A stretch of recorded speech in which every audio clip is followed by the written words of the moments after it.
உனக்கு எதிர அந்த தேவையில்லாத வேலை? ஓம் பொண்டாட்டி பண்ண தப்புக்கு நீதிக்கு சரண்டார? அண்ணா கண்டிப்பா அந்த கொலையை அவ பண்ணலண்ண. அந்த இன்ஸ்பெக்டர் இந்து மேல பழிய போட்டு இந்த கேஸ்ல அவளை குற்றவாளி ஆக்க பார்த்தான். அதனாலதான் நானா வந்து சரண்டர் ஆனேன். ஏண்டா இன்ஸ்பெக்டர் இவ போன் சிக்னல் கொலை நடந்து கதிரி வீட்டுல இருந்ததுன்னு சொல்றாரு. அப்புறம் இல்லண்ண, கொலை பண்ணது இந்து இல்ல. இதுல நம்ம யாருக்கும் தெரியாத மூணாவது ஆள் ஒருத்தன் இருக்கான்.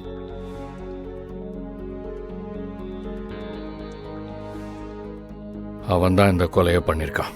அவன் யாருன்னு கண்டுபிடிக்கணும். அண்ணா, இந்து நிச்சயமா அவனை கண்டுபிடிப்பா. இன்றே டவுன்லோட் செய்து உங்கள் ஃபேவரட் ஷோக்களை என்ஜாய் பண்ணுங்க.